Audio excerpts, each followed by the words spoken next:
to say you gotta know somebody, oh know somebody to get somewhere these days. To say you know that's alright, yeah that's alright, 'cause you know that's alright with me. Yeah, you know that's alright, yeah that's alright, 'cause you know that's alright. All right, my name is Phil Falcone. I'm from Philadelphia, and I'm addicted to real estate. Anybody here addicted to real estate? All right, we got a couple. Well, hopefully by the time I'm done talking tonight, a lot of you are going to be addicted. I'm going to tell you a little bit about my book and some of the things that I've done, and I'm going to share with you tonight something that I think is really important.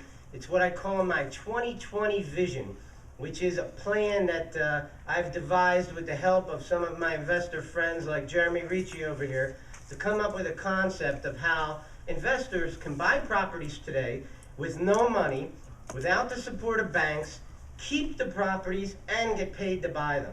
And I want to share that concept with you today because I'm doing it right now.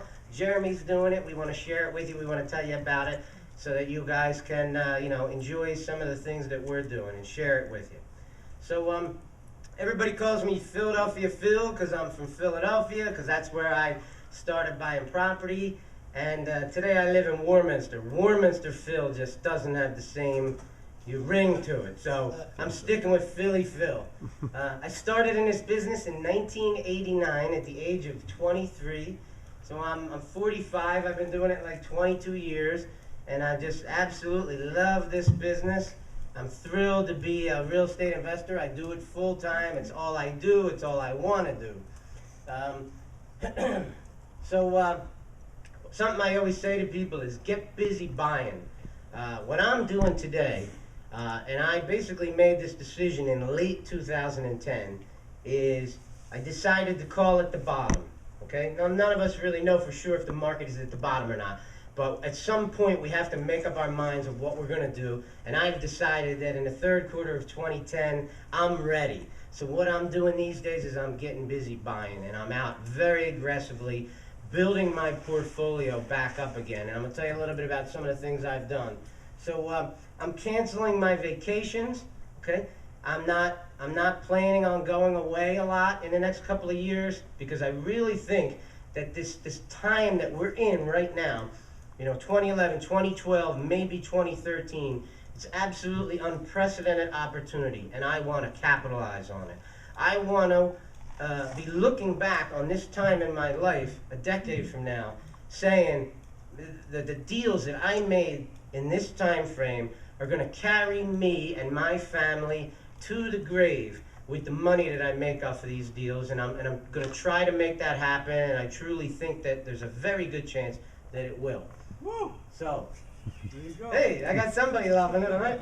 All right. So let's move on. I gotta walk all the way over here to get this. I'm blaming this on Don. He should have set it up over here. We gotta pick on Don, right? So, what kind of real estate investor am I? I'm primarily a buy and hold investor. I started in this business as a buy and hold investor. And then what I did is, over the years, I did every kind of real estate deal you could imagine. And I think what happened in my life is I went full circle through all these different things that I did, and I came right back to buy and hold. And I came to the conclusion that, at least for me, it is the best, easiest way to become a multi-millionaire in the real estate business is by buying and holding properties. So that's the plan. So, maybe what I'm going to do with these properties is what I did in the first cycle.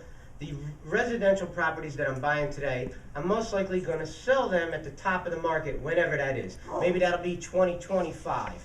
And at that time, I'm going to 1031 the residential properties that I'm acquiring today into commercial deals. And I'm going to talk a little bit about that tonight, why I want to do that, why I think that's the right way to go. Hey, did you get the one in the back? Okay. So what I'm trying to do today is engineer deals. That's basically what I see myself as. I spend my time looking at deals, analyzing deals, whether that's on the computer, on the internet, on the phone, or in person, analyzing deals, trying to figure out ways to structure the most beneficial deals that I can put together today. when I get into the 2020 vision, I'm going to get into specifics about how I'm doing it, why I'm doing it, and the whole thing. So I'm going to try to move through this tonight so we can get to the 2020 vision. This is my book. It's called Addicted to Real Estate, Why I Can't Stop and Why You Should Start. And I tell everybody it's $20 for 20 years experience. That's only $1 a year. That's got to be a bargain. Now you better hurry up and buy it now, because next year it's going to be $21. So, picture of the front cover of my book is right here. A lot of people look at it and they laugh and they say, well, that's kind of funny. Well, it wasn't meant to be funny. And other people look at it and they go, well, that's an attractive looking picture. That's a cute picture. It wasn't meant to be cute. What this picture represents to me is my entire philosophy on real estate. So I like to point it out to people. Now, here's my wife. She's talking to me. And the balloon over her head says, Phil, honey, are you listening? And I'm not listening. What am I listening to her for? I'm addicted to real estate. Okay, I'm thinking about real estate. And the balloon over my head says, a $12 million portfolio with a 7% annual increase is $840,000 a year in equity. So what I'm trying to say there is, if you could amass a $12 million portfolio, and if you're a new investor, that probably sounds like a really huge, scary number. But I think if you're in this business full time and you stick in it for a long period of time, a $12 million portfolio is a reasonable goal, okay? And if you could amass a $12 million portfolio and you were smart and you had systems in place to help you run these properties, fix them, manage them, and do all the things that us landlords have to do, it's certainly something that you could accomplish and still be sitting on a beach. And asking for a 7% annual increase, I don't think that that's pie in the sky. I think it's pretty realistic that we're going to get back to those days, hopefully soon, maybe 2014, 2015, that kind of increase in the real estate market is realistic. So if you had a $12 million portfolio and 7% annual increase, you'd make $840,000 a year in equity. Now where are you going to make that kind of money? Maybe if you're the CEO of a corporation making $1.4 million a year, you might be bringing home $840,000 a year in equity. But I bet you're not going to be sitting on a beach. You're not going to be relaxing. Your life is probably total, complete chaos. And that's important to me, because I'm not in this business just to make money. I want to get rich like everybody else does. But I also want to be in control of my own destiny. I want to be my own man. I want to provide for my family without anyone else telling me what I got to do. Every day goes by, I wake up, I can go wherever I want to go, do whatever I want to do, which is generally looking for real estate. But that's besides the point. The day may come when that's not what I want to do. And then I'm going to live off of my portfolio. I'm already at a point now where I can pretty much live off my portfolio. I need to do a couple of flips a year to pump up my income just a little bit, or some of the other tricks that I do to make money I'm going to explain in the 2020 vision. So I need to supplement my income a little bit, but theoretically, I haven't had a paycheck since 1997. So I've made it a long time with just living off my real estate portfolio, basically living off the cash flow that comes from my rents. So I even tell people, you don't even need to read my book. All you need to do is buy it, prop it up, and look at this picture. Because it's going to tell you everything you need to know. This is a commercial building I own in Huntington Valley. It's just outside of Philadelphia, about a mile outside of Philadelphia. It's called Executech Suites. It's got 47 offices in it, and it's a full-service office suites.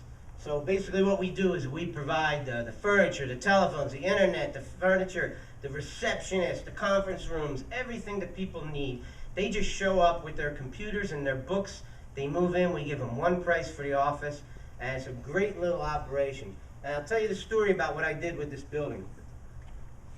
From 1989, when I started, I began amassing the largest real estate portfolio that I was capable of buying. And then once we got into 2004, 2005, it was I never really timed the market terrific when I was buying, but I certainly felt that by 2004, 2005 that we were at the top. So I felt as if I was educated enough, finally, after 16 years of being in the business, that I could predict what was going to happen.